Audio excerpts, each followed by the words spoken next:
when you hit them. With your car? With or your with car. your punches? With your... Yes, either of them. Kevin Hart's going flying in all directions. Punch somebody? Did they come out as a baby? Yeah. Well, that sheep did. That's how life works. You can't give birth to a 30-year-old. Nah, if you hold it. Hey everybody, and welcome to another episode of Midnight Masterminds. Oh, God. Screenplays, movie reviews, and news podcasts, where sometimes we talk about video games, TV, and other nerdy shit. My name is Tyler, and joining me for this episode is... Kitt. Taylor. And for a little while at least... Freddie. This week we got a couple trailers to talk about, but it's mostly going to be reviews for Ready or Not and It Chapter 2. Tyler, I am ready. But I didn't see it Chapter 2, so I'm not ready for that one. Yeah, Is that's that why okay? he's only here for a little while. He's going to leave after that, so he doesn't get spoiled. Hey, Tyler. What? I'm not. You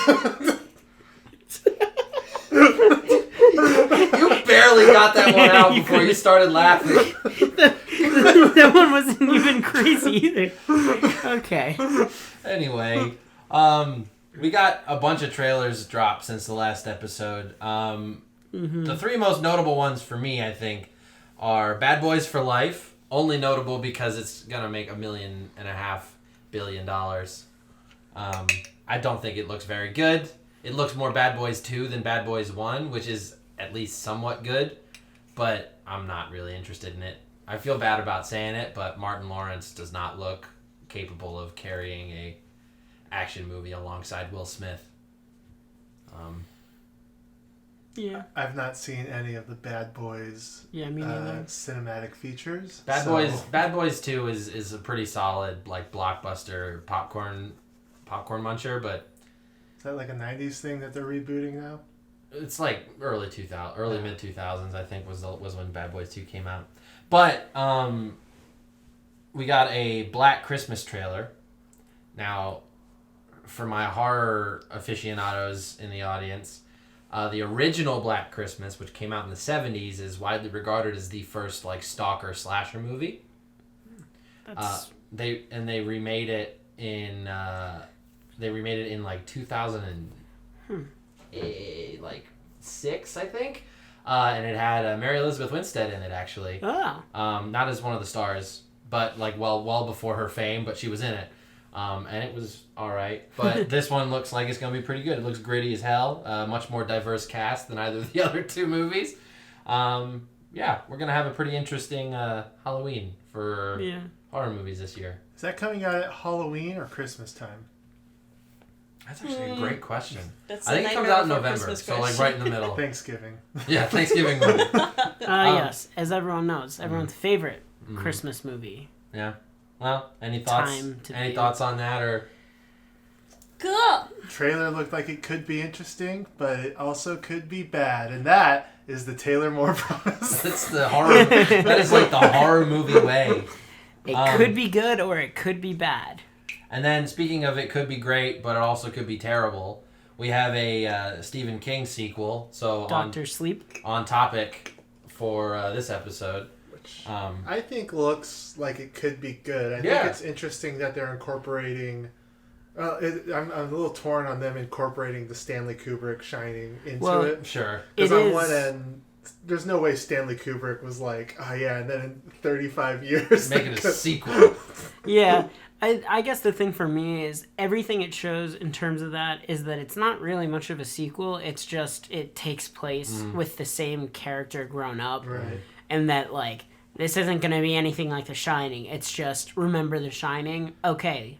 That's sort of, like, some lore. I think it's interesting, too, because, like, I'm really game for the, like, current Stephen Kingiverse, like, revamp, because which really kind of started with It Chapter 1, and then was continued with Pet Sematary, and then obviously It Chapter 2. And what, like, we'll get into It Chapter 2, but at least Pet Sematary was at worst okay for me. Yeah. Taylor didn't really like it at all. I didn't like it. I liked it a lot, but I think there were a lot of parts that I put big question marks with. For sure. But I think I overall enjoyed But it's that really one. interesting to me because the first... so for The Shining, isn't it true that Stephen King hates that movie. Hated the Kubrick it. version. The Kubrick version of that movie. He's like, he hated it to the ends of the earth, and then it started doing well, and so he stopped talking about how much he hated but it. But he definitely still hates it. Yeah. In particular, he made his own version of the movie shortly after that was panned. Yeah. Yeah. Well, it wasn't as good as Stanley Kubrick's The Shining. Yeah. Yeah. But then also one of his favorites is one of the worst. I forget which movie it is now, but there was one that someone made and it did not do well and no one liked it, but he loved it because it stuck really close to the books or something. I don't know. But it's interesting that he's like kind of sucking up his pride to like, carry on his current new Stephen Kingiverse. Make that cash money. Yeah, I gotta make that money. Make that muns. But, as if he doesn't sell tons of books, but... Ewan McGregor as the little snotty boy from The Shining is a good choice. Yeah, I think. well, pick Ewan McGregor for any movie, and also fair. I'll probably go and see also it. Fair. Also fair. But yeah, that's really everything, I think. We got Jojo Rabbit coming out soon, but we talked about that last episode. There's not really any new news on that, right? Yeah. Well, more reviews have come out. Just more good reviews. Some people don't like it much, but it's a movie about Hitler, so... Yeah. Even if it is anti-Hitler, but... It's been a while since there's been a pro-Hitler movie. That's true. Wait. It's been a hot minute. I'm going to say the 30s, probably. No. That one that came out that they do the quote that they do the meme from, where that one is not anti-Hitler. Oh, really? Yeah. Is that just like a straight... It humanizes him. Yeah, it like... It doesn't... It's not necessarily they basically... anti-Hitler. They just tell it like in a way that portrays him as not the villain, which is... You know what I mean? So it's like... Well, the other thing is they're very, very focused on the assault of Berlin, and somehow with his top officials, not once do they mention the fact that they're increasing the amount of Jews they're killing so they can kill as many as they can before the war ends. They somehow miss all of that, and so it's really just Hitler trying to survive. It's a very weird take on it, but it definitely wasn't made by someone who was sympathetic. It was just a very weird take. They had a very specific version of Hitler they wanted to... Yeah. Gave us one of my favorite memes of all time, though. Yeah. So Which is what? What is the meme? 99999! Oh, Yeah. Gotcha. Yeah. Where they just changed the subtitles. Flips out over the stupidest... Yeah. He's flipping out over Fortnite's new patch or whatever. I have a quick comment. I went to look up to see what the movie is called, and it... The first thing that came up when I typed in Hitler NE was, instead of 999, was Hitler net worth. So that's a fun thing that people have looked up. Hold on. What did you find? The movie is... I did not click on that. The movie is called Downfall, and I can't believe I forgot that. But yes, that's... What if it was like $30,000? Like something actually pretty like low range. Pretty reasonable. With inflation, this goes up to $80,000. He's just like, well, that's the government's money. That's not my personal net. Really weird. I invested in a few things, but I'm not good, I didn't get a chance to liquidate it, Before because, bang. The market went to crap.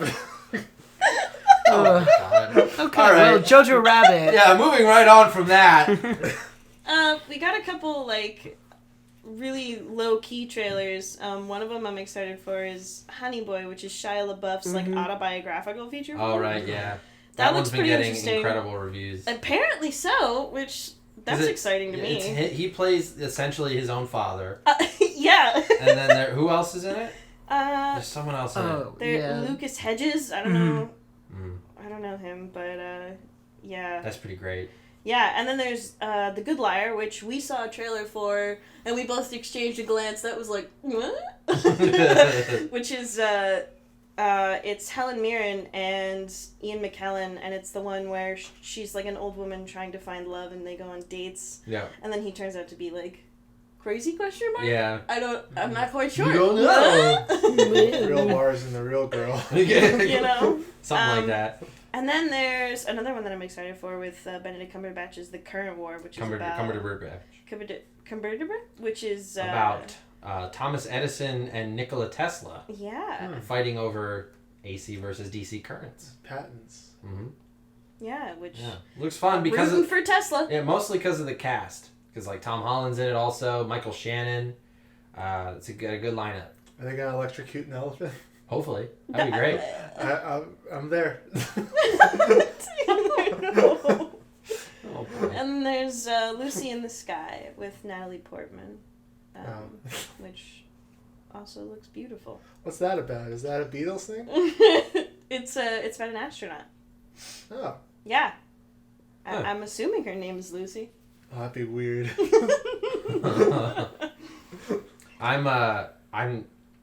We haven't gotten any new information for it, but speaking of movies that are coming up that I'm super excited for, I'm really excited that I can finally talk about Ad Astra. Mm-hmm. Oh yes. Because I got you haven't done that ever before. No, I was part of one of the first, if not the first, like test screening audience for that, and it was super duper cool. I love I love sci-fi that like plays with realistic, potential, believable like trajectories for Earth. Something like Interstellar. You know what I mean? Where they tried to get the science travel. Well, they tried. They tried to get the science right at the very least. You feel like that's something like to a lesser extent Her, how it's like 15 years in the future. It's you like, would believe it. I could see stuff like that happening. Yeah, but it was really really really good. And I'm really excited for that to come out. How about you guys? I don't even know any movies coming out that you're excited about. The Lighthouse. Star Wars ? Oh yeah, The Lighthouse. The Lighthouse looks incredible. Lighthouse is getting weird That reviews. is about these guys, and they're like, "What are we gonna do about this lighthouse?" It's Willem Dafoe and Robert Pattinson trapped in a lighthouse together, hallucinating all over each other. Oh, From nice. the director of The Witch, which is one of my favorite horror films ever. Everyone keeps telling me to watch that and poop my pants. Incredible. Yeah, it's not like a Bugatti. Yeah. Horror it's like movie. It's like it's all very Midsummer-esque. It's all just dread. It's another A24. Yeah, it's very or like what's the other one?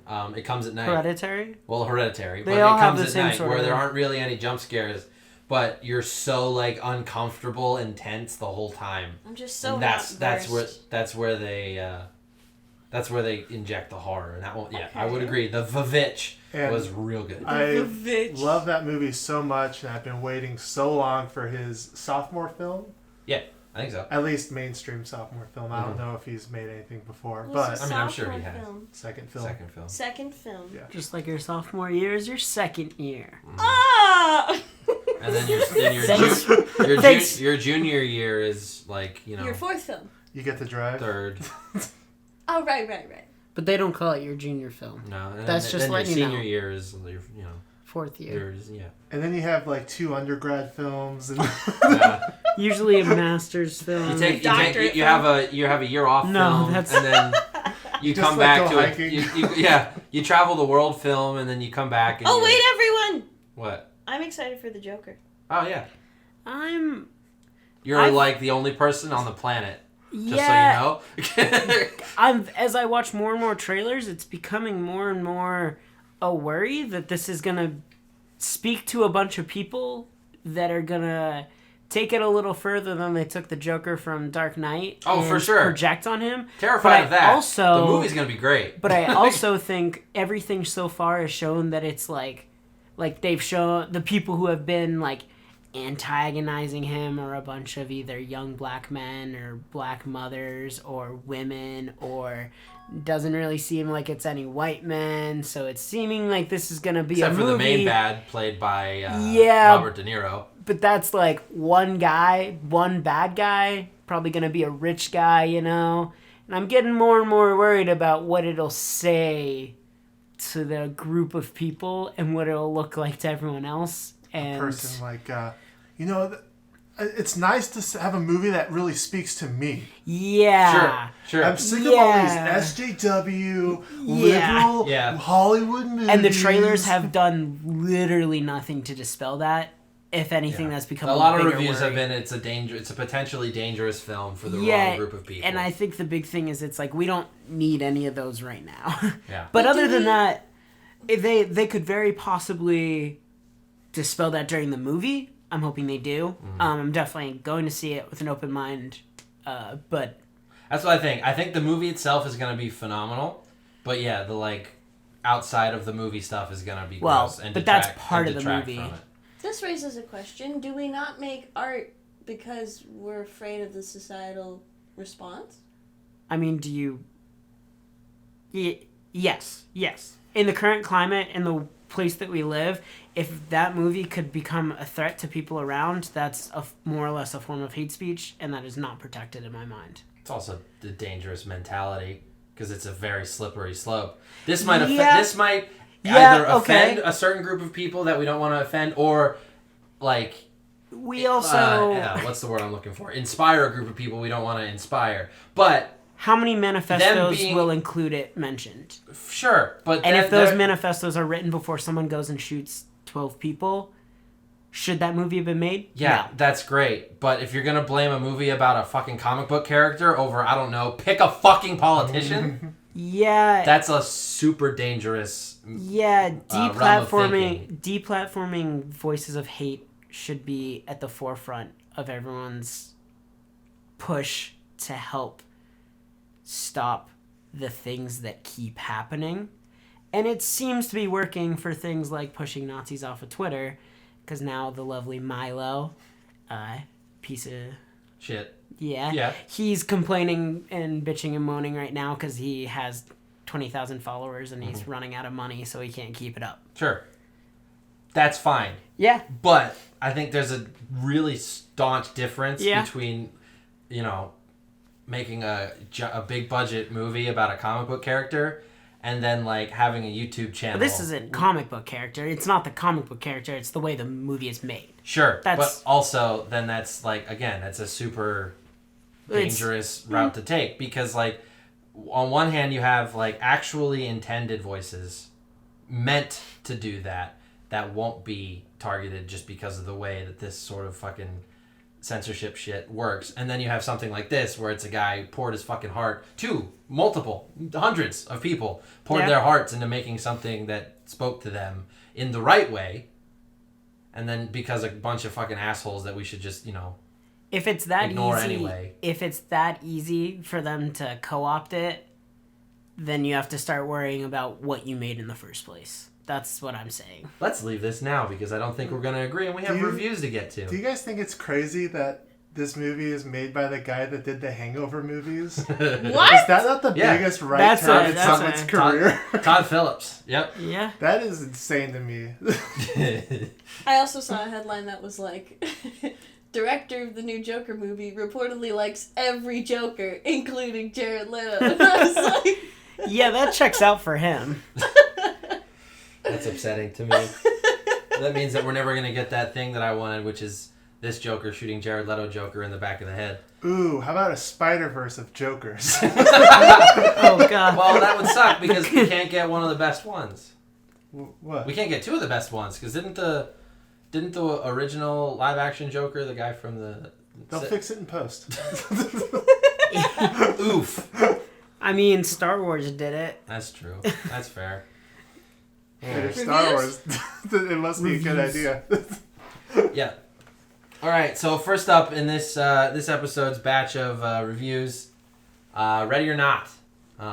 Actually, shit. I forgot to gather movie information. It's okay. It's okay. Well, you'll edit it later. Yeah, I'll edit it. I'll fix it. As if you did have everything prepared. I'll fix it in post. Right.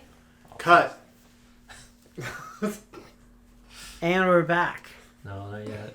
And we're back. Ready or not, here it comes. That's hilarious. The bride What? Right. going down. What's So. 69 million. Well, actually, hang on. That's a good point. I got to bring up the box office. Oh, I'll pull up the rest of the stuff for later. I got it. You sure? Isn't it crazy that I don't even go to the box office these days? Hey, how does AMC A-list factor into the box office? They still count the tickets. Yeah. Does it count as like a full paid ticket? Yeah, I mean the thing is they don't report how much money they make on a movie. I'm pretty sure they report on the number of tickets, and then they just do an average. That's gonna read hardcore. Sorry. No, all good. We're talking, so it's fine. Do you think if somebody saw Fight Club and then thought, I should start a Fight Club, they're the kind of person that shouldn't see the new Joker movie? Probably. Because they are the exact... But that movie is... If you ever dressed up as Heath Ledger's Joker or the Joker from Suicide Squad... If you've dressed up as Joker... I'll give you Jack Nicholson's Joker. Well, if you've dressed up as Joker and it was not a cosplay for like or Halloween, like a Halloween or a well-crafted cosplay for an event, just like hanging out of the house and you throw some makeup on. If you've, how about this? Let's put it this way: if you've ever had like a Joker picture as your profile picture. That's probably like, because there's cosplayers that dress up as villains all the time. I get that, but if you've made it like a profile picture, if you've ever posted a Joker quote or anything like that. Remember that time that Alex Jones was going through a Joker phase? No, but that sounds he was going. I swear to God, at one point he was going through a Joker phase where he would show up on his Infowars internet program. In Joker makeup. Do you think he was just too embarrassed to say that he's a juggalo? Because that would be really funny. Finally. Finally. Now I'm just a Batman nerd. Yeah, that was crazy. Like, yeah, if you're doing Joker like that, you're doing Joker wrong. One day, the last week that I was working data, we looked up the LA Juggalos Facebook page. It's fucking wild, dude. My Twitter header is a quote. Do you think Fuego would still be in business if it wasn't for Juggalos? I'm ready to go then whenever you go. Okay. You just read that.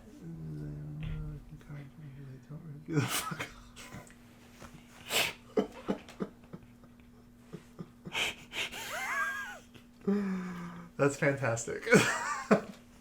That's from the LA Juggalo page. I love that. I love it. That's really good. All right, so reviews. First up, we've got a 4-person review for Ready or Not, which feels like we saw a year and a half ago. Because we technically saw it before the last episode released. But, released, okay. Yeah, I was going to say. But, yeah. That's fun. How long ago did we see that? Yeah, like 3 weekends, I think. 2 I weekends. saw it last week. Yeah, so. Well, we. I think it was Kitt, 2. Tyler and Freddie. No, I saw it last week. Okay. Anyway, it's directed by Matt Bettinelli-Olpin and Tyler Gillette. The IMDb page has Angel Has Fallen art in its box office like trailer window. Isn't that fun? But speaking of the box office, with a production budget of $6 million as of right now, which is about as pretty late in its run because it's been out for a while. It's at $25,936,493, which is had to make some money. $6 million was less than I was expecting. Yeah, it looks really good for a $6 million. Well, it was relatively low on special effects, except for a couple key scenes. And they utilized practical effects for most of the gore and harm. Well, there's some of it they couldn't, but like, you know what I mean. No, yeah. But they used it well. Yeah. So they used all of their money very well. Yeah. It did not look cheap. But when you really think about it, it makes sense that they were able to make it for $6 million. The sets are minimal, and then the sets where they're not in the one big set, the house, they're outside, just in the woods. In a field or the woods. Yeah. You can Airbnb that for like $3,000 for the month. Seriously. But yeah, it was starring, honestly, someone that I thought was Margot Robbie for the first time I saw a trailer. Unfortunately for her. Samara Weaving. Yeah. She's probably most popular for anybody listening to this from The Babysitter. Mm-hmm. Then we had Adam Brody. Fun movie. Yeah. Mark O'Brien, Henry Czerny, Andy McDowell. Bunch of I recognize them. Yeah. Actors and actresses. But you wouldn't be able to the only one I knew another movie that they were in was Samara Weaving, the main actress. Yeah, I was gonna say, Henry Czerny. Yeah. I just cannot tell you for the life of me what movie that it is. Yeah, it's one of those. That's a good point. That's the thing is it's mostly a cast of people that if you opened up their IMDb, you'd recognize another movie. You've probably seen at least one of them, but it's not like Pink Panther. Yeah, and then they created a powerhouse cast from that honestly did incredible. You know what's hilarious, Taylor? Pink Panther is what I recognize. That was the first film you recognized. Recognize Henry Czerny from. Because he plays Yuri, the Russian, Russian trainer. Yuri the trainer. He trained. Did you know Yuri the trainer who trains? He trains. Oh boy. What do you do? I train. So basic plot summary before we get into spoilers. Essentially, there's a gaming magnate. Well, it's more than a magnet. It's a whole family. The Ledoma. I mean, they have some magnets, I'm sure, on or the fridge. Yeah, that's fair. They're called the Ledoma Gaming Ledomas. Dominion or something like that. Correct. They go with Dominion. Yeah. Dominion. Oh, you weren't in the car. Oh. I have a comment for later about the family after you Okay. do the whole synopsis. Sure. But they're a little weird. Samara Weaving's Grace marries into the family, and her now hubby tells her of a weird tradition they have where every time someone marries into the family, they have to play a game, and then that's just the way the tradition is. But he neglects to tell Grace that He withholds this intentionally because he didn't think it would happen. But if you draw the hide and seek card, you have to survive until dawn. You have to hide until dawn. dawn. While the family lethally hunts you with weapons that... How long ago was it? Basically, like 100 years before. They're like great patriarch of the family made a deal with the devil. Yeah. There's a little better than a musket. There's crossbows, axes, swords, bows and arrows, that kind of thing. And basically, they try to kill Grace all night, and she has to survive. Does she? Yeah. I don't know. Spoiler alert. Of fucking course she does. Yeah, she. I don't know, man. There was a few points where I'm like, are they really gonna do this? Well, that's. They're trying not to kill her because they need her. Right. Which I guess if we're let's go just her. more of the actual from here on out spoilers. Yep. Kind of have it spoiled already, but yeah. Tune out now. Yeah, they basically the movie starts with the last time that the family had to do hide and seek. Yeah. And it's a guy. What's her name? Aunt Helene. Yeah. Or Helene. She's the funny looking lady from the trailer. The trailer lady with this angry spiked up white hair who looks already like she wants to murder Grace. Basically, her husband gets murdered while he's playing hide and seek. Mm. But basically, the family tries to hunt and incapacitate the newcomer so that they can then perform a sacrifice to Satan to continue to preserve the family's good fortune. Yeah. Otherwise, some unnamed calamity will befall the family. And it's only revealed in the last 5 minutes of the movie what that calamity is. Well, is it spectacular? Well, they reference it earlier. Because when they talk about the one family, they're like, I thought they died in a house fire.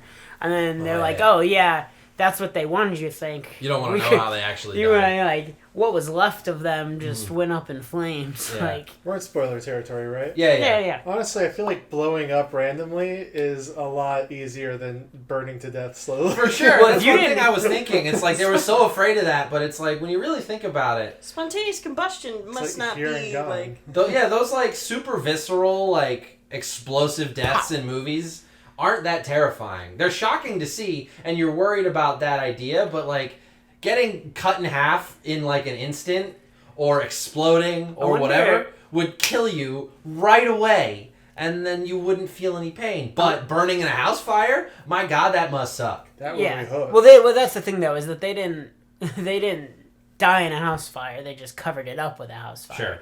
But I also wonder, do they just go straight to hell because they made a deal with Satan? That's true. Yes. That's a good point. Also, Satan's a pretty reasonable guy. He's not being evil for the sake of being evil. He's just this is the deal, guys. Yeah. Do what you got to do, and then even in the end, because when Grace outlives everyone and lives till dawn, she gets a vision of Satan in the chair. I thought, and he nods at her. That's the guy. I thought that was their the spirit of ancestor. their relative. Yeah. No. That's the chair for the benefactor, whatever his name was. Oh God, what was it? I remember it because I looked it up. It doesn't actually mean anything, or I think it's just supposed to look like the word devil. What? Because that's the other thing. Yeah, that's the thing I was going to mention I earlier. can't find it. If you look at the family's name, their name looks like it's supposed to read as dumbass. Mm-hmm. Yeah. That it's was spelled like, out Lay, L-A, and then D-O-M-A-S. So La Dumbass. Yeah. Which is hilarious, because it's... Because they're dumbasses. It's basically such a the way that it comedy goes. of errors from beginning to end, and I was not expecting it to be this funny. Yeah. I was expecting it to be like, oops, we killed the maid, but then scary. But it was just a doofy idiot family way in over their head, and like a heroine who was capable, but not like... A lot of people were like... on heroin. A lot of people were like comparing it to You're Next. It really the only comparison is the final girl is like not a complete idiot. You know what I mean? That's like the only real. She was a true final girl. I mean, that's what in a lot of ways. I'm sure she doesn't match it in a lot of ways. But like in You're Next, she's like laying traps and taking people out with hatchets and shooting people in the winning fist fights and like she's a legitimate survivalist badass in You're Next. In this one, she's just got a real strong will to survive, which there's nothing to that's nothing to be ashamed of. But it's the she wasn't trained to survive. She just did a hell of a good job doing it. Yeah, mostly like when she was because the family was completely and utterly. Yeah, but she also did a really good job of hiding from like the butler while she was loading the shotgun. That didn't pan out, but that wasn't her fault. I really wish we got to see someone get shot with that elephant gun. That would have been hilarious. Oh boy. It's point blank too. Obliterated. It's the first pop. Yeah. I was glad that she got the burn on his face because that was fun. That was good. He was so sinister. I hated him. Yeah, like he was more a villain than any of the members of the family. Well, yeah, that's because he had no stake in killing her. Skin in the game. He just wanted to impress the rich family, so that means he was just a greedy asshole. Well, but also if they die, he doesn't have a job. Fine, but you don't gotta murder someone. They probably pay him immensely well. Like, he's not gonna struggle. He's a butler. I Freddie, don't think would he's you chase someone down in the woods? Too great. What are you talking about? But and also, if the family goes missing and all of a sudden he's okay, well off, living by himself, you're gonna be looking at him going, "Hey, where's the family? And why is there blood everywhere?" Unless the family gets killed off and a bride is like, "Yeah, they tried to kill me," and he's like, "They definitely tried to kill her. It was fucked up. That's why I got out of there and tried to find the cops." Yeah, like I guess, a normal good person would have tried to do. Yeah, the family had also gotten away with what they were doing for like 100 and whatever years. Sure, so but I don't think he was a butler the last time they had to do it. No, but he definitely knew. I mean, did he though? He was pretty old. That's a good point. He was old. He was pretty old. He was definitely about the same age she was. The aunt and the dad. That's fair. All right. Yeah. I don't know. But no. But that's also. But also, he knew. He knew. Jeeves, he knew what was happening because he locked all the doors and he turned off the cameras and. Yes. And when he heard the noises, like he wasn't surprised when she pulled a gun on him. Mm-hmm. Like he knew what was going on. Sure. I felt bad for the one maid. There was one maid I felt bad for. The one who died the dumbwaiter? No, I didn't feel bad for her. What? No, she started yelling for help. She started screaming. It was the one that was looking for the kid. Granted, he turned out to be a little shit, but still. Yeah. The first maid that gets shot in the face by a fucking Derringer. She would have also called out for help, but maybe or not help. But she's the only one who didn't, so I still feel bad for her. I will say one thing in the movie I felt like got very good was how she was dealing with the situation. Yes. I was like I was thinking back and I'm like, I think I would have probably handled it the same. Like at the beginning, like you're sitting in the dumbwaiter, like, well, all right, yeah, fuck this, I'm getting out. Yeah. How'd you spend your wedding night, Grace? I sat in a fucking dumbwaiter. Right. And then the all of her decisions throughout the film, they didn't feel like they were just like. Yeah. Her first instinct is get out of the house and run far away, which is like what I was thinking in the beginning. It was like get out of the house and run far away. Yeah. My favorite scene though is when she's climbing up the ladder and she puts her hand through the nail. That was like, because it was like you saw it and you're like, no. Because that was just such a good build of anxiety. As just soon as she got shot in the hand, bam! And then they showed that nail, you knew exactly what was gonna fucking happen. And then she was she yells too as she pulls. She's like, She was a great screamer. We were talking about it, but it feels like so long ago now. The oscillating scream she had at one point, where she screams and it's sort of like went. Yeah. Like it was brutal. Oh my goodness. This movie was incredibly fun the entire time. Yes. Yeah. I wasn't bored at any point. Which can happen sometimes in action movies for me anyway, because it's just like, okay, they're beating each other up. Like, that's the thing I will say about this. If you were hesitant to see it because you don't like scary movies, it's really not. It's not scary. There are a few moments where you're tense and it is violent. But if it's only the scares that you don't like in horror movies, you're good. There's one jump scare that really got me. I feel that way about both the movies we saw for this episode. Less so about it. I was gonna say It Chapter 1 was pretty horrifying. Yeah. There were a lot of scenes in that were It's funny how evenly both these movies balance their horror and comedy, but to different ends. Right? Yeah. Like, this one was a comedy first and a horror movie second. There was no way... It was a horror movie first. And 2080 in the opposite directions. Yes. It Chapter 2's cast wouldn't allow it not to make jokes. Yeah, and we'll get into that, unfortunately, for everyone. But we'll get into that in a couple minutes. But just a few final thoughts on Ready or Not. I think that it was pretty cleverly written, too. There were a few moments where I was like... There are plot holes that I'm worried they're gonna leave open, but then they closed them. You know what I mean? Like the how does nobody ever find bodies or whatever? Well, they have a goat pit. they've been hiding bodies. I wouldn't look in a goat pit. I wouldn't look in a goat pit. Then they explain. Well, and they're live-in nurses and stuff, so if they go missing, it's no one's calling about them. It's, they explain why they have a goat pit. Yeah. And then there's a lot of little things like that. And I remember, I was talking to Brian about it, and he agreed. I can't remember a bunch of the exact ones because it's been a while. Yeah. But there were moments where I was like, "Ooh, I'm worried that's not gonna come back, and that's just bad writing." But then it did, and I was like, good for them. Yeah. I really liked the husband, personally. I really liked how in the beginning you were 100% for the husband. You were like, oh my god, he's going to get around and stuff. Yeah, and then by the end of it, it just snowballed into this he's fucking nuts. And then the other brother not giving himself enough credit. Yeah, and it was the same with the brother where he started out, you hated him, or But at least we're annoyed by him. At least we're annoyed by him, but then by the end it was like, oh my god. I like that guy a lot. I still don't buy the husband's full conversion where he's the one driving the dagger. Yeah. That to me was so quick, considering he was the one who escaped and everything. I don't know. It just seemed his wife beat his mom to death with a box. Yeah, but it was. But that also, was. Yeah, I don't know. That's. But that was. I'd at least reconsider. But he also hated his family, not to the degree to beat them to death, but. He knew the stakes of everything going on. He it wasn't like she did that out of nowhere. He knew the mom was trying to kill her, so... Still his mommy. Yeah. And, but I think the member of the family that I thought at least that he had the best relationship with was his brother. Yeah. And his brother wasn't even killed by Grace. Yeah. His brother was killed because he was trying to help Grace by a member of the family that wasn't even a member of the family. Yeah. So, his full conversion from, fuck all of you, I'm going to beat you up and almost kill my own dad. Yeah. Because I'm so mad about how they tried to kill my wife, to, I'm going to drive the dagger into this bitch's heart. And the thing is, he went from being handcuffed to a bed while his mom talks to him, leaves, sees his dead brother. Well, I guess that's the thing, is he doesn't know how his brother died. That's a good point. He never actually finds out. Yeah. Which is a stupid... But he also doesn't say anything to her about it. I don't know. She tells him that his brother's dead. No, he says... I can't remember his name, but I think it's Daniel. Yeah. Goes,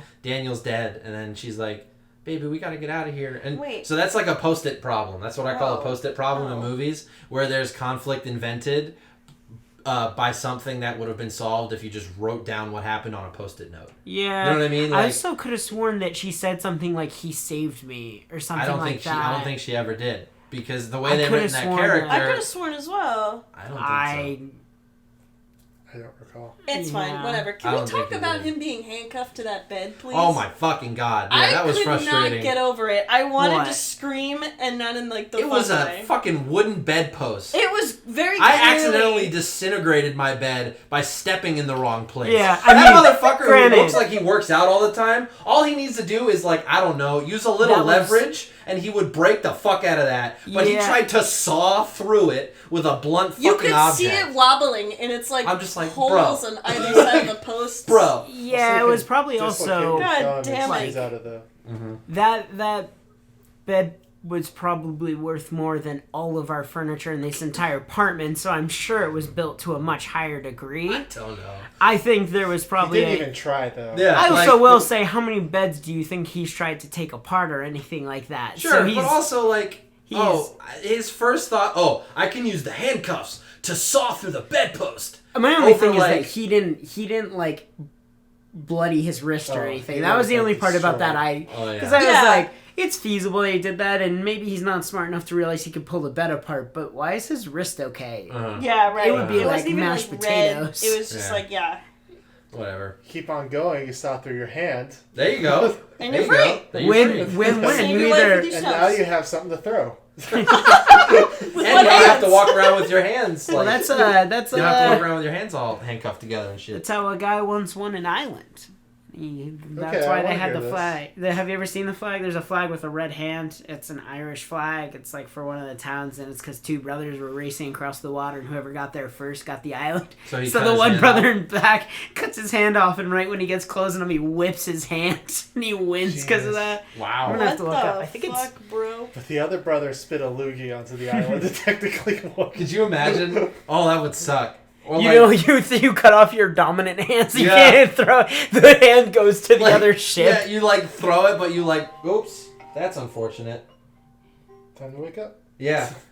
You overextend and you release too late, so the hand just goes right into the ground in front of you, and you're like, ah! You should have played baseball. Man. Anyway, I think this is a definite should see if you like. It's a great A-list movie. It's a great date movie. I think it's a great movie. Yeah, I mean, it'd be worth to watch regardless. If you haven't seen it, I'd say go and see it in theaters. I'd say you also missed out on the best time to see it, which is a packed theater. Yeah, it's definitely one. A lot of reactions. A lot of laughing. Yeah. A lot of whoas, and it was really fun. I'd say if you like Shaun of the Dead or like Tucker and Dale versus Evil. Tucker and Dale. They definitely Cabin in the Woods. Yeah, Cabin in the Woods is another one. It's in that vein of movies. It's much more Tucker and Dale. Oh, I was gonna say it's more technical than the first two for Shaun of the Dead or Tucker and Dale, and it's less technical than Cabin in the Woods. Cabin in the Woods was a very meta horror, and it commented a lot. Yeah. This was more horror than Tucker or Shaun. Sure. Yeah. But I don't know. It's in between. It's on the it's on the graph. This movie it's a nice dot on that line. Was funny because of what was happening. Tucker and Dale was funny intentionally. Yeah. If that makes sense. There were goofy, funny lines and ridiculous. Some kid just hocked himself into the wheelchair. Yeah. They do. They said they. There are jokes in Tucker and Dale. They do sitcom style comedy in it, where it's a situational In this, it's oh my god, funny a lot. When a maid gets shot in the head by accident. Yeah. With an arrow, and the arrow still sticking out of her face. Yeah. And then there's a couple funny characters in it. The brothers and the brother-in-law are both funny. They both say funny things. Yeah, their dynamic was cool too. Yeah. I'm a little disappointed that the butler, the evil butler guy, was a big Tchaikovsky fan. Oh yeah. Because I'm a fan of Tchaikovsky, and I don't appreciate seeing his name dragged through the freaking mud. Also think that guy got off easy. Oh, but they really did. Yeah, that's true. But the scene where the family is watching the video, that was so they're like, ah, and they're holding the phone, they're all yelling, and they just see it, and she just kick him. Yeah. She goes, so good, very good. Oh, yeah, I'd say definitely go and see this. Yeah. It gets I think don't take the kids. Don't take the kids. Absolutely not. Or, I mean, take the kids if you want. Unless if you your kids really are want cool. messed up yeah. kids. Yeah. Kids are cool. If you want cool kids, too, that's not... It's not the whole formula, but it's definitely a piece. All right. I think it's time for it, guys. Sounds good. It's been... Bye, Freddie. Bye, Freddie. Thanks for joining us. What a Thank very you. special guest you've been. Say anything you want right now. Have a good night, everybody. NPR. ASMR review. We will. Thanks, Freddie. No problem. This is me eating a bacon chicken sandwich from Popeyes. I hate pickles. I love pickles, man. Oh, All right, let's wait for Freddie to get a few steps away. If you're ever having a chicken sandwich with pickles on it, just think of my way. You like pickles? Yeah, mail them No, to me I if you like got it. Oh, I love pickles. You just said you don't like pickles. I was doing a bit, Taylor. That's not a very good bit. That was a completely believable thing. Well, I thought that's what you were doing, so I was backing up your bit. Anyway, it's chapter 2. If I was just like, oh man, I don't like mayonnaise on my sandwiches. Oh really? Just do a bit, Tyler. Jeez.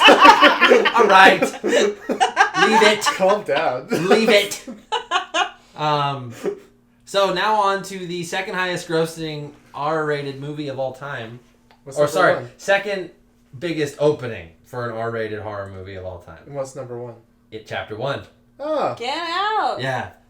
It Chapter 2, directed by Andy Muschietti, starring Jessica Chastain, James McAvoy, Bill Oh, Hader. I think God. it's McAvoy. isn't it? Shut up, I know. Isaiah Mustafa, Jay Ryan, James Ransone, Andy Bean, and then as There. I already said that, as Pennywise the Dancing Clown, we have Bill Skarsgård. I cannot say enough how amazing a performance it is Oh yeah. on behalf of Bill Skarsgård. It's just. If anything elevates this to the cult, the classic horror film, it's definitely Skarsgård's performance. Yeah. Did you know Uh, that his eyes looking in opposite directions is something that actor is able to do? Yep. That's Ditto. not an effect. Ditto for the lip, the lower lip jutting out 4 inches. Oh. That's something that he learned from one of his older brothers. He used to Interesting. chase after him Yeah, man. and frighten him with that. But the production budget is not listed. I have no idea what it is. Like $3 million. No. I would say it'd be a safe bet to assume maybe a 50. Yeah. 50 or maybe 50 to 100, I think, for this one. 100 seems high. That's what I'm saying. So high ballpark, 100. That's like a Disney animated film. Low ballpark, 50. Yeah. But right now it's sitting at $96.5 million, and it just came out this past weekend. So We'll hit that's 100. yeah, it's gonna do really, really well, and it's gonna continue to do really, really well. Was so good. A lot of people. Well, let's listen into the plot. So if you've seen the first one, the kids. The first movie ends with the kids defeating Pennywise, and sending him back down his little hole. They make a pact to come back to Derry if he ever resurfaces. But all of them but one, Mike, the black kid, leave Derry. I didn't notice. To go on to incredibly successful lives outside of Derry, while Mike, who stayed in Derry, is this loner loser who lives in the top of a library. And the idea is, the farther away from Derry you are, the more likely it is that you will meet an untimely end. And forget you ever lived there. Forget you ever lived there, yes. But basically, Pennywise, 27 years after the events of the first movie, starts to gank on some more noobs. And What? Mike reaches out to the Losers Club to get them to come back to Derry to help him defeat it. This one I want to try to review as much as we can before we start spoiling it, because this one's a lot more important to a lot of people. And I think the spoilers are a lot more important than with Ready or Not. Granted, there's a few that you like. There's a few times where they flash back to the kids where you know what's going to happen because you know where the kids all end up. Right. But as far as them when they're adults, that's unknown up to this point. One thing I will say, a lot of people didn't like how, like, a lot of people who were a fan of the book didn't like how this movie told the story. Because in the book, it intercuts between them as adults and them as kids. I think that this is a more effective way to do it, personally, because then, like, you don't see them as adults and, like, know who lives when they're kids. You know what I mean? Also, not all of us are freaking nerds that read. Yeah, also that. But I've read most of the book, but I know the whole story of the book. And I think this is a more effective way to tell that story in movie form. In book form, it works the way it is. It's. I think it's his best. I mean, it's your classic people who read the book like the book more. Always, it's always gonna happen. But yeah, it's like there are with the first movie. I like it because you could totally believe, because like we were talking about Pet Sematary, in the book for Pet Sematary, his son dies. In the movie for Pet Sematary, it's a fake out. They make you think that the son's going to die, but then the daughter gets run over. So, like, they set the precedent for changing the source material a little bit as sponsored by Stephen King. So, like, it would be safe to believe that maybe some of the kids aren't going to make it. But if you saw them both as kids and adults in the same movie, then there'd be no surprises with at least half of the story. You know what I'm saying? Mm-hmm. So I think it's a more effective way to tell this story. The cast...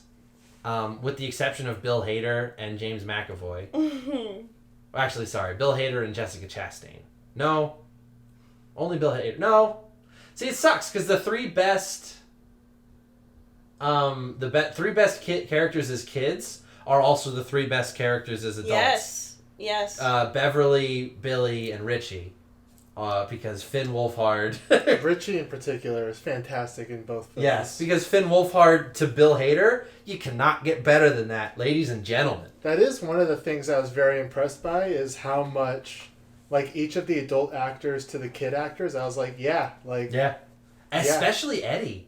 That was weird. Yeah, they had a shot where they had old Eddie in the center of the frame, and he starts to fade out, and you had young Eddie walk into his profile. Oh, yeah. And it was the exact same face, just younger. They must have, like, cloned him 27 years ago. Knowing what they were going to do eventually. Right. I mean, Hollywood's run by, immortal lizard people, so I would believe it. Ooh. What if that was how you found out that that's what I was? I just shed I just shed my skin, and you see I'm a lizard dude. That would explain... I don't change. I just shed my skin. We're just sitting here talking about movies, but I'm also a lizard guy. It would explain the sun lamp you're always sitting under. And all those weird clothes in your closet that just kind of look all weird and white and skinny. That's my skin, dude. Your 3-foot tail. I've always wondered about that. It falls off sometimes. How I eat raw meat. Just... Well, I do Man, that. that's all I have. Who's got time to cook? But as far as the rest of the adult cast and their performances, I think they were all very competent. I liked them all. I liked them all. None of them were bad. It's just like, so there were a few weird decisions that we'll get into more in spoilers, at least as far as I'm concerned, with the way certain actors played through scenes. I don't know if that's down to the director or the actor making a choice, but there were a few things that were like, that was a weird call. I don't know if I believe that very much. But all in all, I really, really enjoyed this. I think I liked it more than the first one, even though I liked the younger cast better overall. Bill Hader definitely stole the show. Definitely. Everyone who says that, that's true. Yes. He definitely stole the show. I was watching it mostly to see what Bill Hader would do. James McAvoy was great as always, but unfortunately he kind of had a pretty dry main character to play. He did. That's kind of his character, though. You're absolutely right. That's what I'm saying. It's like he does an amazing job playing it, but there wasn't really much room for him to work within that, because every main character male main character in a Stephen King novel is just Stephen King as Stephen King sees himself. He's like the dramatic version of like the straight man, like on comedy. Yeah.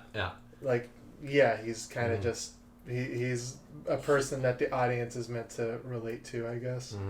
Jessica Chastain was good as always. Way back when this movie's casting was announced, I had gotten an argument with a friend who thought Amy Adams would have been a better Beverly. I don't really think it matters because Jessica Chastain is a phenomenal actress, but I do think Amy Adams looks a lot more like the young Beverly. splitting hairs at You're a right. certain point. Yeah. You're right. Red hairs. You're right. Wymo, ex-host of this podcast, Wyatt Moore, brought up a good point that I didn't really think about when we were talking about it the other day. But upon reflecting, I noticed it. It's like if you look at the mannerisms of the actor who played Mike as an older man, Isaiah Mustafa, I believe. Yeah, Isaiah Mustafa. Down to the like weird motions around his lips when he's talking. They're like identical, and it's freaky as fuck. So that one was great. He was good because he played an interesting character because he wasn't like you kept fluctuating back and forth as to is he full of shit or does he have this weird enlightenment that nobody else was privy to and all that and this and the other thing, and then by the end you're like it's kind of both. Yeah, it's kind of both. You're more clear on who he is, but it's good. My review of this, without spoiling it, is that I liked it better than the first one. Definitely go see it if you were interested. I don't know why people are hating on it. It's getting such... Because it's the new one. That's fair. I mean, maybe because it's a sequel, people were like... Everybody ready to hate it. Is more critical of a sequel because they're comparing it to an original, and when they watch the original, they had nothing to compare it to. Mm-hmm. That's always how it is for everything. Yeah, you're right. And I think that's dumb because, again, I think this one's better than the first one. Having seen the first one and the second one only a week apart, I mean, it really felt like a package film. So, I mean, obviously, the first one functionally is better than the second one because you don't have to have seen anything else to watch the first one. For sure. But I mean, as a package deal, it's almost like you have to watch both of them to get the whole movie. For sure. Yeah. And as a whole, it's fantastic. I liked it a lot. I think it's going to be one of the... When people look at the era of the 2010s and they look at horror films, I think it's at least going to be... It's going to make the list. Yeah, 1 and 2 will probably both be in the top 10. Yeah. In 50 years when they're making the greatest films ever made in the 2019s, it's going to be on that list somewhere. Probably. Right up there with Men in Black 7. Oh my god. Men in Black International. And then in 2021, they'll have the Kumail Nanjiani character spin-off movie. Oh my god! That's 100% CGI. Oh my god! Anyway, Kit, you have any final thoughts before we jump into spoilery reviews? Oh no, I just have spoilery reviewy thoughts. All right, well, you had your chance, starting in 5 seconds, 4 seconds, 3 seconds, 2 seconds, 1 second. No, too late. Spoiler territory. Woo! All right, go ahead. The first movie takes place in 1989, right? Yeah. Spoiler alert, the first film takes place in the past. And they nail the feeling of 1989. And I remember watching the second one and thinking like, it feels like I'm in 2016. Like, someone pulls out an iPhone 8, and I was like, oh my god, I remember that. Yeah. Totally. No, I'd agree with that. No iPhone 10s, no iPad Airs. Oh, boy. Everybody use Safari. And we liked it like that.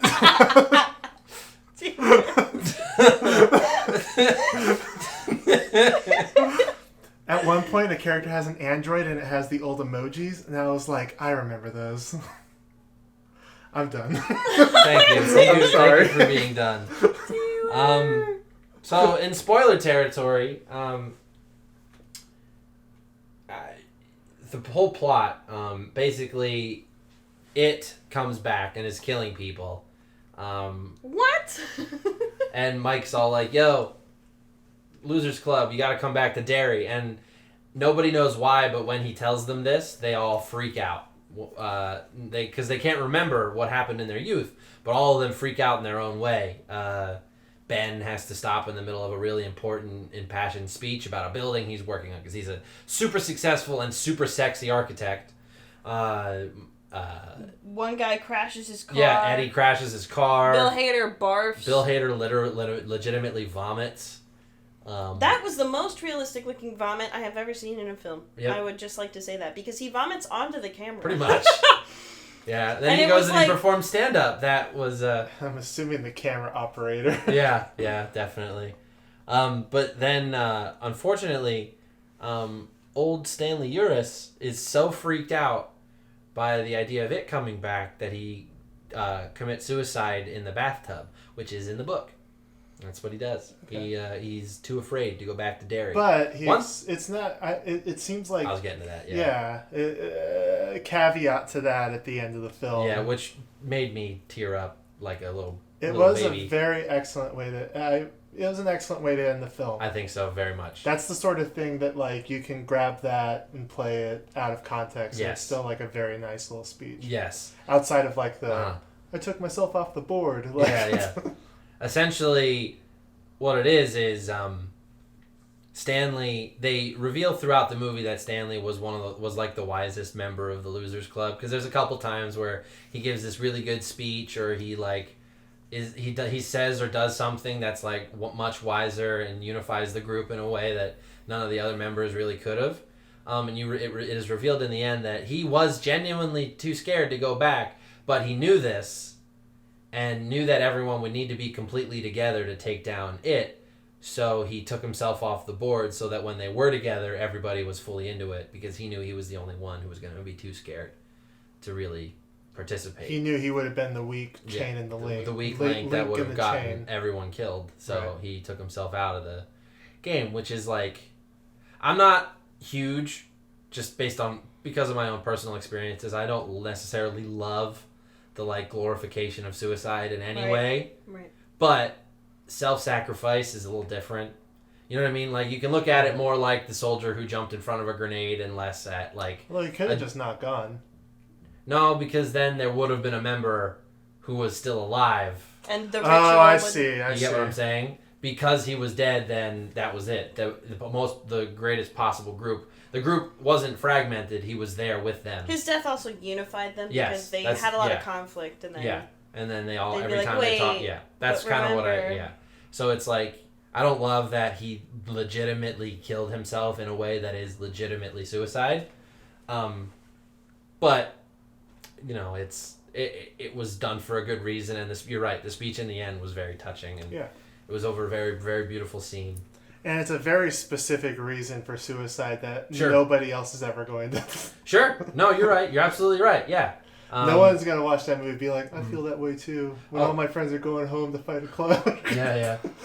Fun fact, just to kind of take it to a funnier place, from that scary badness before we get back into the kind of meat of this. Mm-hmm. Did you know that the actress who played Eddie's mom also played his wife? Yes. And isn't that hilarious? That was great. And disgusting all at once? I mean... I did. You talked about That's it. an old saying that men marry their mothers, right? But he like legitimately did. Literally marries his mother. He doesn't literally marry his mother, but he marries someone who looks so much and acts so much like his mother that it's gross.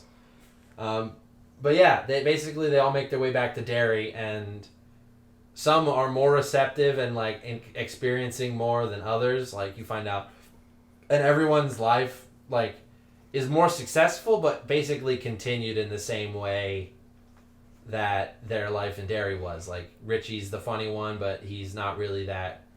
He's not telling his jokes from a place of honesty. Ben is like he's like an architect, but he's not really good at like expressing. Hey guys, so Premiere stopped recording, and I don't know why. Because is it recording now? It's recording now. Okay.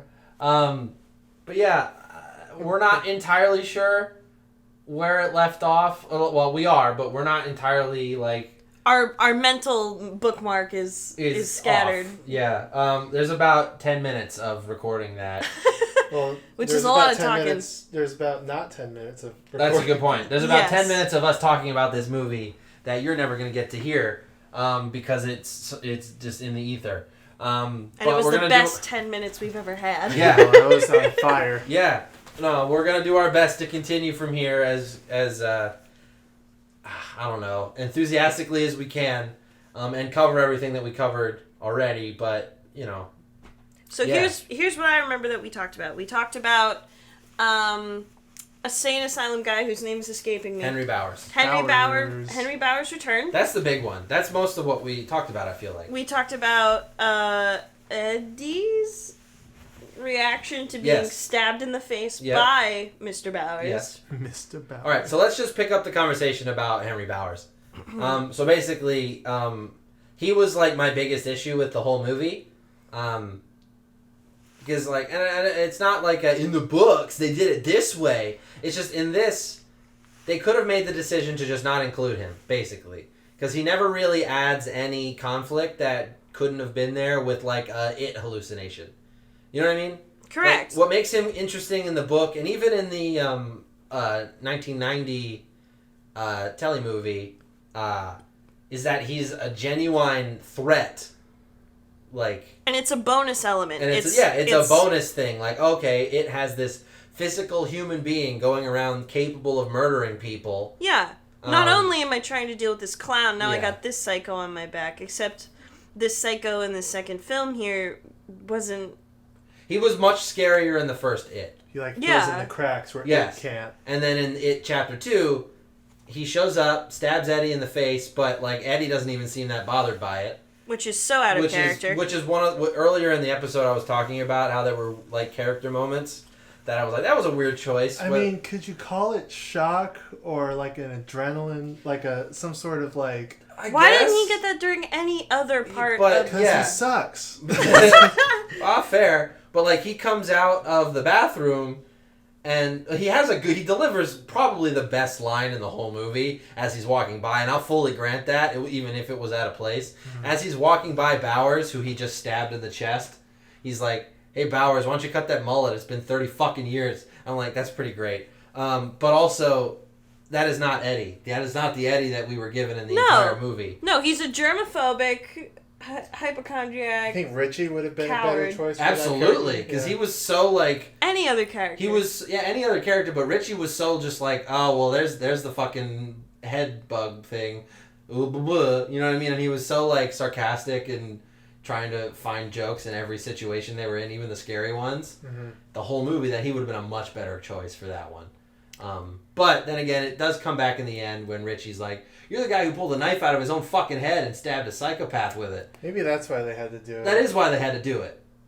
But I think that they could have used Bowers a lot more. Like, there were a bunch of, like, spooky hallucinations that were kind of samey that could have maybe been replaced or time taken away from them to interject with Bowers. Does Billy ever interact with Bowers in this movie? I think Bowers only actually fully interacts with Eddie, Mike, and Richie. In the whole movie.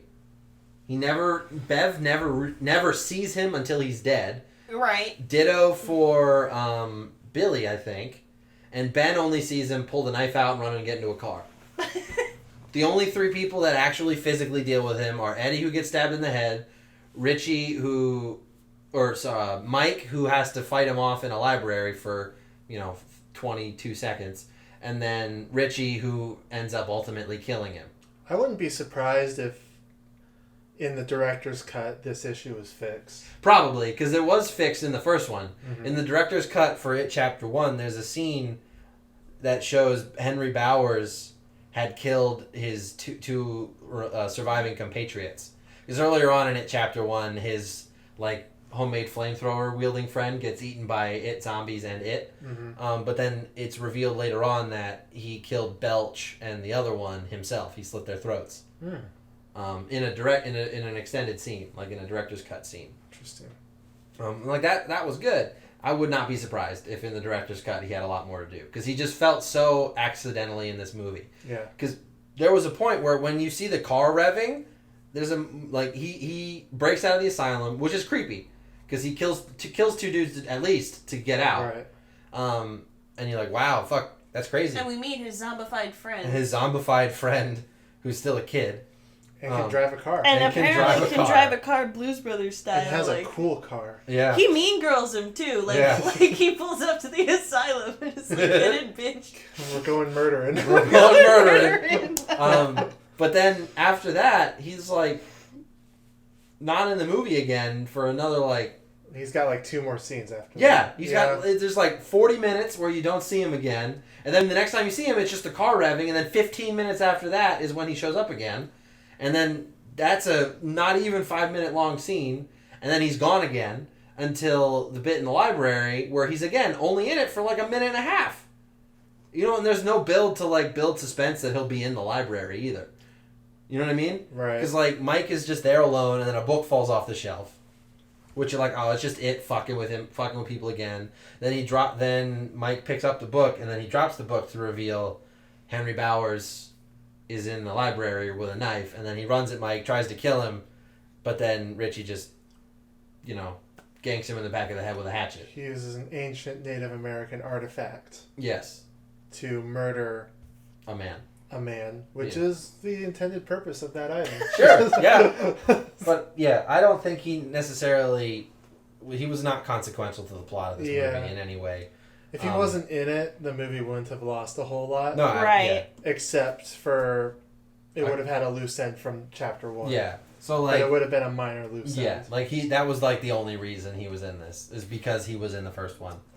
But that being said, I liked the, I did like how, Billy, like, it shows how they gradually, over the course of a few days, or I don't know how long they were there, but it feels like it was only, like, 2 days. Yeah, that's about right. How they all gradually get more and more used to its bullshit, making their staunch, like, bravery in the end much more believable. Mm-hmm. Which is, like, the whole point of the It monster in Stephen King's mythos is that physically he's not all that powerful.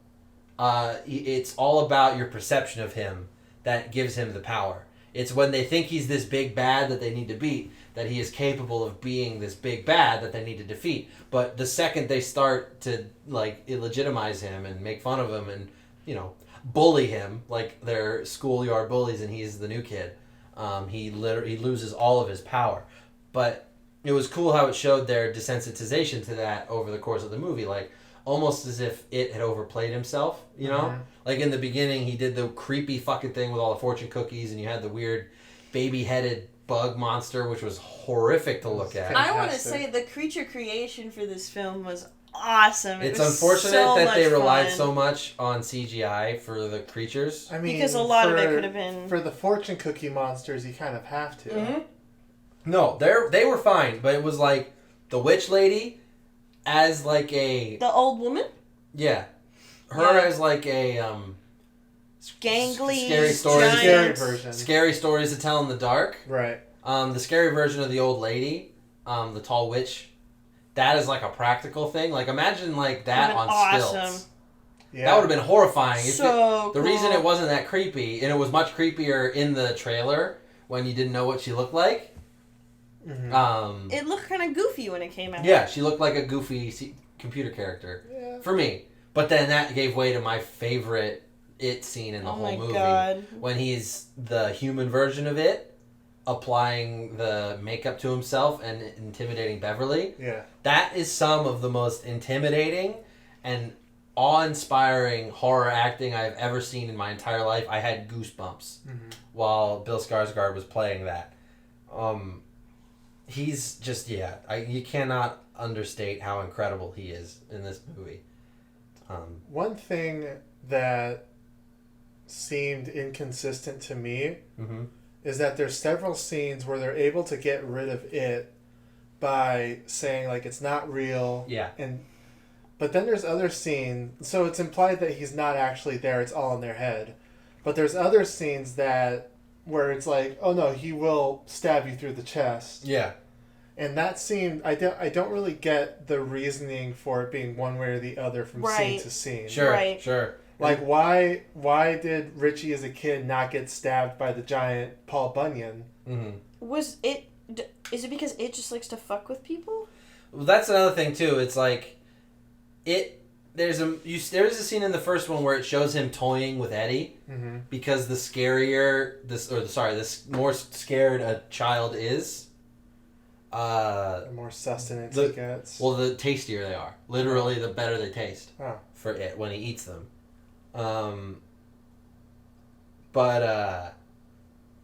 Yeah, it's like, I guess so that it would explain why as a kid he didn't want to kill Richie with a giant spear. He wanted to make sure Richie was the most unhinged he could be, so that when he finally fully scared him and ate him, he'd be super tasty. But it also doesn't explain then why later on, though, you're right, like Bill Hader, Richie, is like, you're not real, you're not fucking real, you're definitely not real. And then he is actually there, you know? Right. And then all he has to do is run away. You know what I mean? Yeah. I don't know. You're right. Like, its powers were inconsistent. Yeah. I mean, it's a minor Yeah, it is thing, also, but it's something I noticed, and I was like, well, how come... The Paul Bunyan thing in particular, I'm like, why didn't he just get stabbed by the 40-foot pole? Like, why don't they just in every scene go, it's not real, and then they're like, all right, sweet, radical. No, you're right. We win. The bit with the Stanley head, yeah, that would have really benefited from, like, well, it was also a hardcore John Carpenter's Thing reference. Right. But it would have super benefited from the same kind of, like, practical effect. Because that thing just wasn't really... Depending on the shot. Sure. Yes. No, you're absolutely right. No, I'm not one that's going to say that, like, seeing a weird jangly puppet trying to eat Bill Hader's face would have been better. No. Shot the shot, you have to. But, like, when it's just standing there talking, having a real, like, disembodied head puppet would have been, like... Especially with how good practical effects can be nowadays. I don't know. I mean, it looked like they used a practical, like, reference at least. Like, I thought it looked like a pretty solid... So that's the thing. Yeah. Is they all, like, looked good in practice. I just think it would have been better with, like, a practical thing. Yeah. You know what I mean? Like, especially, like, the witch lady. Yes. Like, obviously you can't have a believable, like, action sequence with a chick on stilts. But for the shot where it's just the witch lady walking towards Bev, or even just standing, holding Bev's face. Stop it! Imagine if that was a creepy puppet or a creepy prosthetic costume with a lunatic lady on stilts. That'd been horrifying. Here's a fun question. No, stop! I hate you. How would it appear to you? How would it appear to me? Yes. What? As like Boggart style? Monster, like, what's my fear? What kind of monster do you think it would appear to you as? That's fun. Probably like bugs. I think I don't like overbearing bugs. car salesman.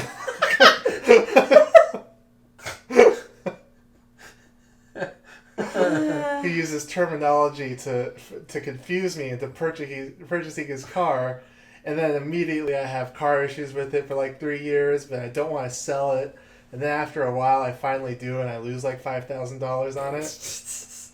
Mine's, my fear is Nathan for you. He appears as Nathan for you when he puts me into some situation. Like you work at a job for 20 years and you love it, and then at the end, like one day your boss pulled off a mask and it was Nathan the whole time, and all the money he gave you was not real money. And then I'm like, fuck! And it's just like... And then he eats you. And then he eats me. Mine would be the Discover Lone logo. The Discover logo? It would be like a bouncing orange ball chasing me always, never leaving me alone. Student loans. Don't forget to pay! Amazing. You missed this week's payment! You will never be able to buy a burger in good conscience again! Looks like you chose a variable rate. $700 every 2 weeks! And then the paper bites your face off. Yes. And then I get suffocated by, this is an attempt to collect the debt letters, until I see a hand, and I'm like, help! And I grab it, and it's just it as a clown, because I'm also terrified of clowns, and then he rips off my head. That's how it's it goes. complex. Yeah. Also, I was talking to Kitt, Were you? on our way out of the movie. Were you? Yeah, because you were in the car with me. Oh, yeah. I think I would have and I think everyone probably thinks this. But I think after a little while, his shenanigans would just get annoying. You know what I mean? It wouldn't be scary anymore. You'd just be like, fuck, you stupid idiot clown. And then because that's the mentality you have, he is no longer able to physically harm you. It would fizzle out quickly. And but then I made the point that that's why he doesn't target adults. You're right. No, and Brian even said the same thing. Is like he intentionally targets susceptible people. Like taking Georgie was so he could set up Billy for later. You know what I mean? And if he took Billy first, Georgie would have probably grown up and been, you know what I mean? And the gay male in the beginning. Yes. Who had just experienced a hate crime. That other guy must have been like, you gotta be kidding me. Yeah. That's literally an episode of SpongeBob. What? Where the Dutchman lives with SpongeBob for a while and keeps scaring him. And eventually SpongeBob gets used to it. Yes. I think that it's like, thank God that none of them were like, just happened to be a part of the group, but were like a fucking SWAT team member or someone who deals with like real life trauma horror daily every single day. So like it showing them like a ripped in half child, and he's just like, I mean, that's a Tuesday, bro. And then it's like, oh fuck, I don't know what to do now. And then he gets his heart ripped out by one angry cop. Or like one disgruntled janitor. You know what I mean? Like, oh my god. Like, he gets shot when he doesn't put his hands up. It's like, let's really think about that. Like, how fucked would Pennywise be if he were like taken out of his universe and plunked into like a horror villain battle royale against literally any slasher villain? You know what I mean? You're right. He'd fizzle quite like quickly. Mike Myers would destroy him. Even the like canonical just a crazy human Mike Myers is. You know what I mean? Because there are iterations of the Mike Myers character that are like an embodiment of evil, or like this demon brought from hell by an evil cult. But like the iterations of Mike Myers that are just a dude would be able to fuck up Pennywise. What would be a good versus villain for it in the realm of Alien versus Predator and Jason versus Freddy? Who do you think would be a good contender to fight it? Someone like Freddy. You think so? But I just think Freddy is a more powerful version of what the kind of monster it is. Because Freddy needs to wear you down before he can get you in your sleep. Because if you're super... Like, they that's canonical. Like, but it doesn't sleep. No. But also, it doesn't interfere with you while you are sleeping. You know what I'm saying? Yeah. Because, all you need to do to beat it is not be afraid. Or, like, look at him like he is. Like an annoying fucking clown. What would happen if it fought the Scarecrow from Batman? Is that like immovable object meets the unmovable? Part of what makes Scarecrow a good villain is that he handles his susceptibility to fear by inflicting it upon others. But the second Batman shows up, he loses his shit because he is terrified of Batman. So, do you think it could beat Bane? No, absolutely not. Bane has almost as strong a will as like Batman. Bane would break its back. Yeah, it would. Yeah, it would. He would pick up the biggest version of it and break it over his back. Yes. So yeah, I think that is both. Bane would throw him off the earth. Yeah, it's like it's both what makes the character of Pennywise interesting and like if you think about him too much, not that scary. It's like interesting within his own universe is that he's actually not that powerful, but he seems it. And then once you realize that he's not, which is the whole point of the movie, it's an allegory for your problems. Right. Absolutely. You usually hype him up in your head, and everything feels worse than it is. Mm-hmm. It's the whole thing when you grow up and you think about the dumb stuff you worried about when you were in middle school. Yep, absolutely. Yeah. That's like, that's 100%. That's why he targets kids. Right. Because they're like, oh my god, I can't imagine a thing more scary than people not liking me. Or having a mole on my face, which, by the way, rip that little girl. This is another movie. The strawberry birthmark lady. This is another movie. Lassie. In the list of examples are like, how I just kind of can't handle little girls. Ever since my little sister was born, I just can't handle little girls being harmed or unhappy, really, in any way. In movies anymore, and I feel like it should be uncomfortable for everybody. No, but like it legit, objectively or subjectively rather, completely takes me out of the movie for a little bit. Like that happened, and I was just pissed that a movie did that. He was legit. I wasn't even like, and I totally recognize that that's just me being a little bit unfair to a movie about a guy who kills children. Like that's what makes him evil is that he kills children. Totally get that. Alien, but still, like it took me out of it. Because that's just how my brain works. You're kind of just like, oh, now I really don't like But you. that's the thing, is like, if I knew it did that in real life, that would be the end of him tormenting me, because it would all be rage, and I would it him. Like, I was so angry when that happened.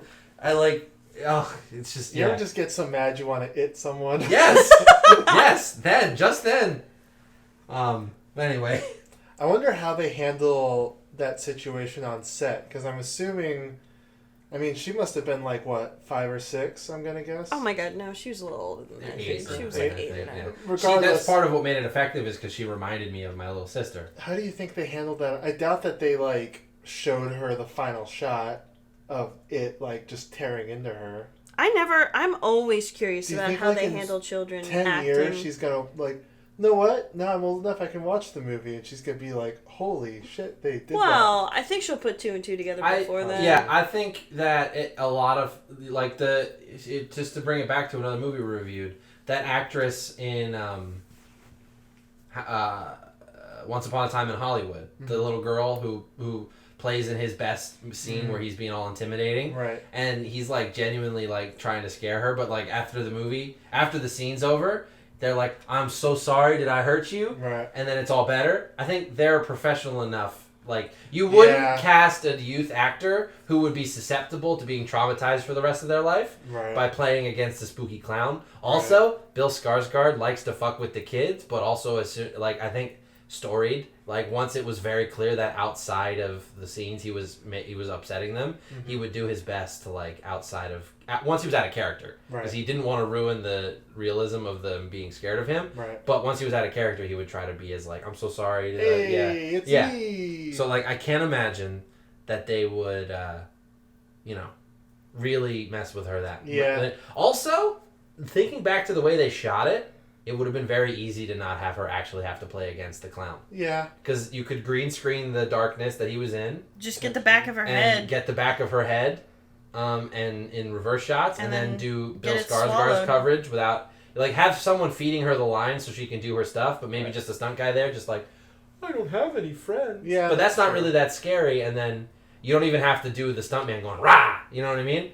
Because she doesn't ever move again. She doesn't scream. She doesn't react. He just inhales her whole head. So, like, you just need to get her delivering her lines and standing there like, yeah, here it is. And then that's it. That's the end of her coverage. Right. The little boy, on the other hand, boy. in the funhouse. Right. Crazy. He had to be scared. Yeah. He had to play knowing full well that he was about to get ed by a scary clown. So maybe that's an example of what I said. Like, maybe the actress... Don't underestimate the children. Don't underestimate the children. Because, a shout out to Dead Meat. On his Twitter, he met that kid who turns out to be a Dead Meat fan. Do you know what Dead Meat is? No.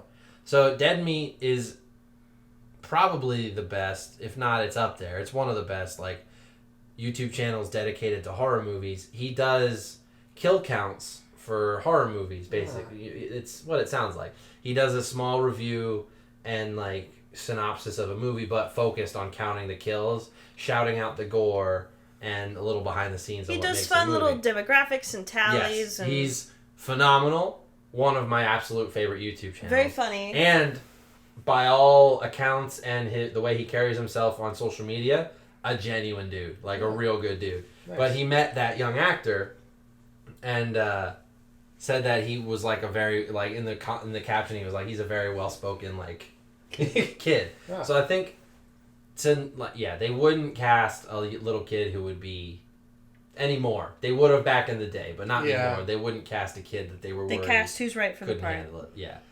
And also, like, knowing, like, my little sister, like, she would be able to handle that. You know what I mean? Yeah. Because she knows, because she, like, knows me and I talk about what she knows goes karate into movies. She's like, yeah, she knows karate, but, like, she knows it's all pretend. So it might spook her, it might make her uncomfortable, but she won't, like, be traumatized forever. Yeah, she'll go home and have an ice cream and call it a night. And having worked with kid actors too, it's like they understand a lot more than you give them credit for. Yeah. I think it's because I assume all kids are dumb. Yeah. All of them, without exception. I'll fight you. Kids. You'll fight them. I'll fight you, kids. I know that you're listening to this podcast right now, like, oh, am I? No. All right, we're getting close to an hour and a half. Do you guys want to wrap this up? Yes. You want to do final number ratings? 8. Ready or not? Oh yeah, ready or 9. It chapter 2. Okay. I went 7 with Ready or Not, and I gave It Chapter 2 a 9. I did give It Chapter 1 an 8. Oh, okay.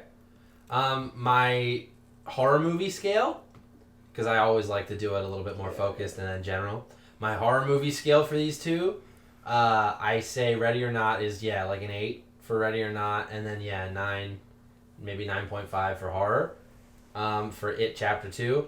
But as far as against other movies that I like, Ready or Not's probably, closer to a 7, I maybe agree.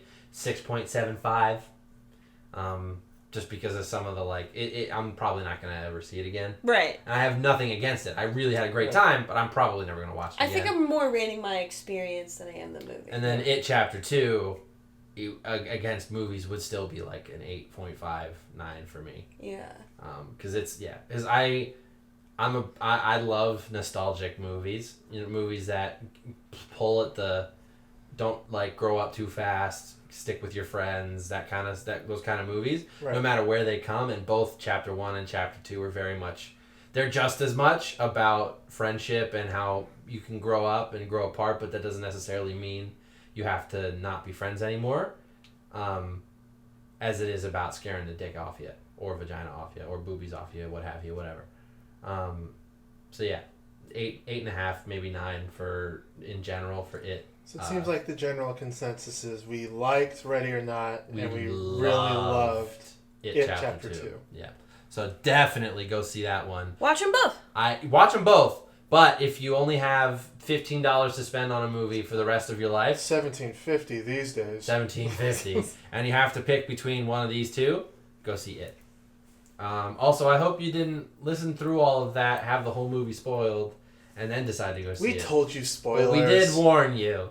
It's a movie podcast. I'm not sure what more you want. Next episode, I believe, is... What are the movies? What's that movie where the girl runs a marathon? Girl runs a marathon? Angie runs a marathon or something like that? I don't know. It's Brittany runs a marathon. Is that Jessica? You sure it's not Tammy? It's sure it's not Agatha. It might Christy be Agatha. runs a marathon. Agatha Christie runs a marathon. Halle Berry. Okay, we've got The Goldfinch coming out. Lighthouse. What? When's Lighthouse come out? I'm not sure. But we have... so we have The Goldfinch. Peanut Butter Falcon? Ad Astra. And Rambo Last Blood, all coming out between now and the next episode. I've not seen any of the Rambo films. So I'm going to go see Last Blood at the very least. So we'll probably talk about it on the show.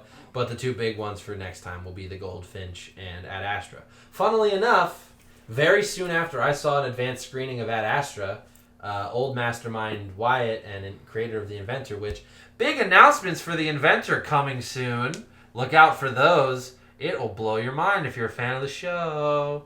But anyway, very shortly after I saw an advanced screening of Ad Astra with Katimae, actually an old Mastermind host also, Katimae and Wyatt went and saw The Goldfinch, and both said that it was phenomenal. And I am excited for that. I haven't heard of either of these films, and I feel stupid. Well, so basically I get the coming soons from the coming soon tab in the AMC app. See, I don't spend any time in there. But it's also, they're art house films. They're definitely smaller release. They have the golden border. Yeah, they're smaller release films that are there's also a Downton Abbey movie coming out, but I don't give a shit about that. I've not seen a single episode of Downton Abbey. So we're not gonna. Sorry guys, if you're a big Downton Abbey fan, but we're not gonna review that. Fuck you. But then guess what? If we can get 100 likes. But then Kitt, guess what? What? After Rambo Last Blood. What? It's the Joker. Oh, cool. And Gemini Man and Addams Family. Do you think they're gonna have those are all the movies we're covering over the next 2 episodes? You think at any point in the Joker movie it'll be like, I'm a Joker, I'm a smoker, I'm a midnight toker. Midnight. What's this podcast called? Mastermind. Mastermind. And watching movies all the time. Cause I'm a smoker. I'm a toker. I'm a midnight mastermind. Wow. Alright, we're all tired, I think. Get my love and on the run. Woohoo. Oh, what if his real name is Maurice? Some people call me Maurice. I can't do Does I speak? That was better. Oh, the pomplatus of love. Okay. That song makes me think of the Love Guru. Okay. That's unfortunate. Bye! Yeah. Bye, guys. Thanks for listening to this long boy of an episode. That's Tyler. Yeah, I'm Tyler. That's... Taylor. I'm Kitt. Yep. Toodles. Bye, guys. You gotta work on it. Also, we have... Yeah, It's terrible.